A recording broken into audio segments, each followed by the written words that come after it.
iyadoo muddo kooban ay ka harsan tahay Ciidul Adxa ayaa magaalada Muqdisho waxa ay marti gelinaysaa fanaaniin ka yimid magaalada Jigjiga ee xarunta dowlad deegaanka Soomaalida Itoobiya. Xariir Axmed Cabdullaahi iyo Suldaan Seyraar Guhaad waa fanaaniin dhalinyaro ah waxaana ay soo dhaweyn diiran kala kulmeen mas'uuliyiin uu ka mid yahay wasiir ku-xigeenka wasaaradda warfaafinta Soomaaliya Aadan Isaaq Cali. waxaan maanta ku soo dhaweynayaa magaalada Muqdisho caasimadda Soomaaliyeed ay mar dhow bandhig faneed weyn ay ku qaban doonaan maalinta ciida shacabka Soomaaliyeed aan ugu sii hordhacay aan soo dhaweyntooda sharaf ay tahay inaan halkan ku soo dhaweeyo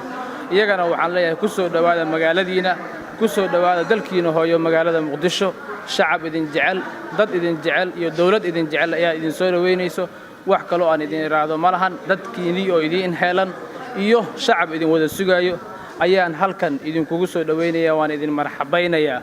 Suldaan Seyraar Guhaad iyo Xariir Axmed Cabdullaahi ayaa si wada jir ah garoonka diyaaradaha Aadan Cabdulle kula hadlay warbaahinta qaranka waxayna sheegeen in ay aad ugu faraxsan yihiin imaanshaha magaalada Muqdisho caasimadda ummadda Soomaaliyeed waxayna sheegeen in ay bandhig faneedyo kala duwan ay ku qaban doonaan magaalada. in badan baan ku rajeynay oo aan hamiga ayuu ku jiray inaan mar uun soo booqano Muqdisho iyo Soomaaliya oo dhan laakiin maanta Ilaahay saamahayaga soo qaaday waxa farxaday inaan ku suganahay marka koobaad waxaan salaan ballaaran u jeedinayaa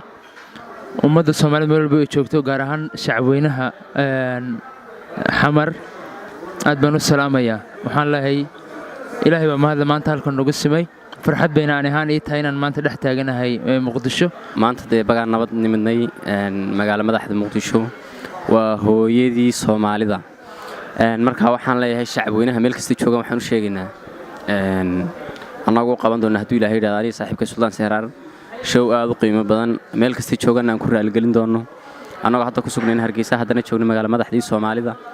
oo maanta leenahay baga Ilaahay bana nabad keenay dhammaan shacabweynaha halkan ka salaamaya iyo dhammaan dawladda